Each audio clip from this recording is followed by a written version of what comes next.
Acts 7 verses 1 to 22. Then the high priest asked Stephen, "Are these charges true?" To this he replied, "Brothers and fathers, listen to me. The God of glory appeared to our father Abraham while he was still in Mesopotamia, before he lived in Haran. 'Leave your country and your people,' God said, 'and go to the land I will show you.' So he left the land of the Chaldeans and settled in Haran. After the death of his father, God sent him to this land where you are now living. He gave him no inheritance here, not even enough ground to set his foot on. But God promised him that he and his descendants after him would possess the land, even though at that time Abraham had no child. God spoke to him in this way, 'For 400 years your descendants will be strangers in a country not their own, and they will be enslaved and mistreated. But I will punish the nation they serve as slaves,' God said, 'and afterward they will come out of that country and worship me in this place.' Then he gave Abraham the covenant of circumcision. And Abraham became the father of Isaac and circumcised him 8 days after his birth. Later Isaac became the father of Jacob, and Jacob became the father of the 12 patriarchs.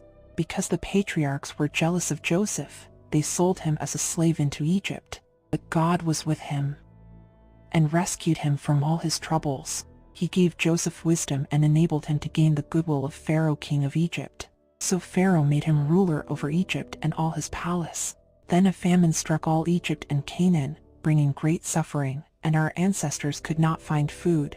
When Jacob heard that there was grain in Egypt, he sent our forefathers on their first visit. On their second visit, Joseph told his brothers who he was, and Pharaoh learned about Joseph's family. After this, Joseph sent for his father Jacob and his whole family, 75 in all.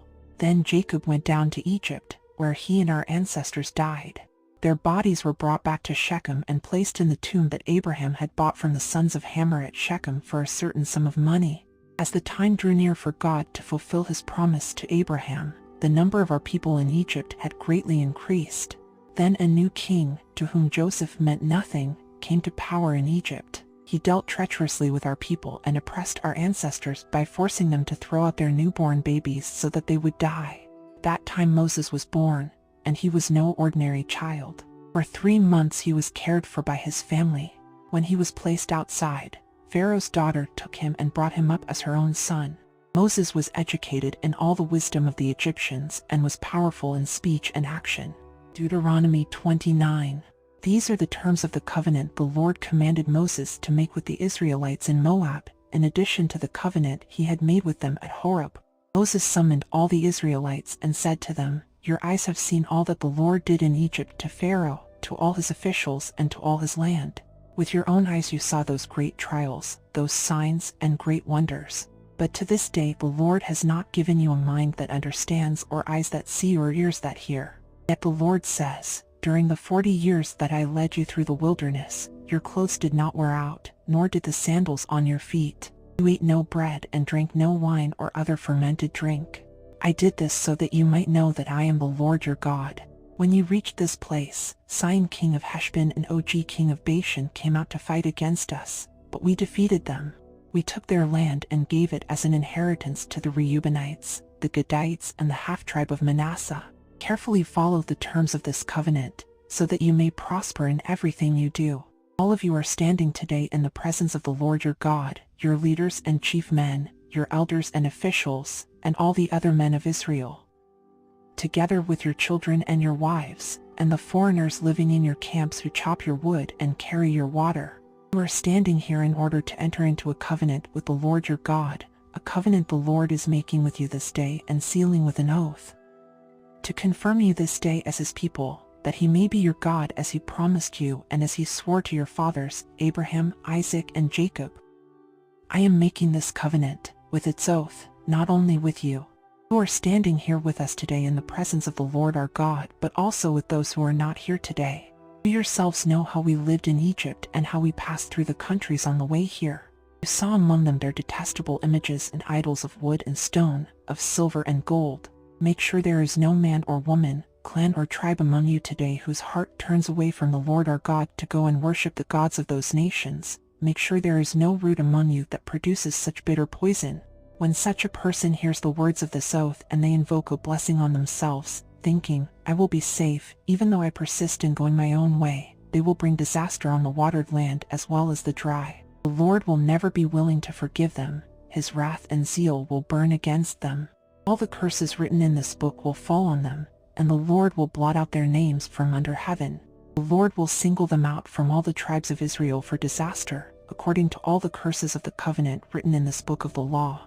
Your children who follow you in later generations and foreigners who come from distant lands will see the calamities that have fallen on the land and the diseases with which the Lord has afflicted it. The whole land will be a burning waste of salt and sulfur, nothing planted, nothing sprouting, no vegetation growing on it. It will be like the destruction of Sodom and Gomorrah, Admah and Zeboim, which the Lord overthrew in fierce anger. All the nations will ask, why has the Lord done this to this land? Why this fierce, burning anger? And the answer will be, it is because this people abandoned the covenant of the Lord, the God of their ancestors, the covenant he made with them when he brought them out of Egypt. They went off and worshipped other gods and bowed down to them, gods they did not know, gods he had not given them. Therefore the Lord's anger burned against this land, so that he brought on it all the curses written in this book. In furious anger and in great wrath the Lord uprooted them from their land and thrust them into another land, as it is now. The secret things belong to the Lord our God, but the things revealed belong to us and to our children forever, that we may follow all the words of this law. Deuteronomy 30. When all these blessings and curses I have set before you come on you, and you take them to heart wherever the Lord your God disperses you among the nations, and when you and your children return to the Lord your God and obey him with all your heart and with all your soul according to everything I command you today, then the Lord your God will restore your fortunes and have compassion on you and gather you again from all the nations where he scattered you. Even if you have been banished to the most distant land under the heavens, from there the Lord your God will gather you and bring you back. He will bring you to the land that belonged to your ancestors, and you will take possession of it. He will make you more prosperous and numerous than your ancestors. The Lord your God will circumcise your hearts and the hearts of your descendants, so that you may love him with all your heart and with all your soul, and live. The Lord your God will put all these curses on your enemies who hate and persecute you. You will again obey the Lord and follow all his commands I am giving you today. Then the Lord your God will make you most prosperous in all the work of your hands and in the fruit of your womb, the young of your livestock and the crops of your land. The Lord will again delight in you and make you prosperous, just as he delighted in your ancestors. If you obey the Lord your God and keep his commands and decrees that are written in this book of the law and turn to the Lord your God with all your heart and with all your soul. Now what I am commanding you today is not too difficult for you or beyond your reach. It is not up in heaven, so that you have to ask, who will ascend into heaven to get it and proclaim it to us so we may obey it? Nor is it beyond the sea, so that you have to ask, who will cross the sea to get it and proclaim it to us so we may obey it? No, the word is very near you. It is in your mouth and in your heart so you may obey it. See, I set before you today life and prosperity, death and destruction. For I command you today to love the Lord your God, to walk in obedience to him, and to keep his commands, decrees and laws. Then you will live and increase, and the Lord your God will bless you in the land you are entering to possess. But if your heart turns away and you are not obedient, and if you are drawn away to bow down to other gods and worship them, I declare to you this day that you will certainly be destroyed.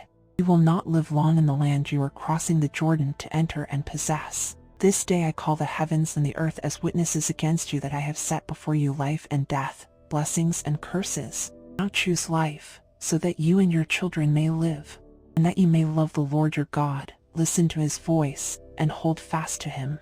For the Lord is your life, and he will give you many years in the land he swore to give to your fathers, Abraham, Isaac, and Jacob. Job 18.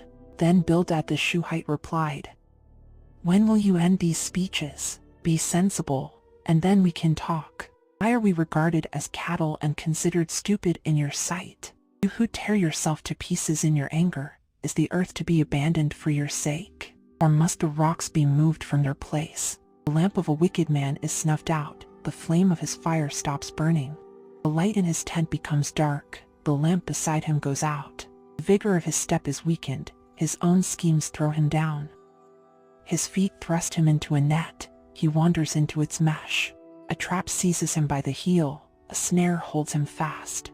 A noose is hidden for him on the ground, a trap lies in his path. Terrors startle him on every side and dog his every step. Calamity is hungry for him, disaster is ready for him when he falls. It eats away parts of his skin, death's firstborn devours his limbs. He is torn from the security of his tent and marched off to the king of terrors. Fire resides in his tent, burning sulfur is scattered over his dwelling. His roots dry up below and his branches wither above. The memory of him perishes from the earth. He has no name in the land. He is driven from light into the realm of darkness and is banished from the world. He has no offspring or descendants among his people, no survivor where once he lived. People of the West are appalled at his fate, those of the East are seized with horror. Surely such is the dwelling of an evil man, such is the place of one who does not know God.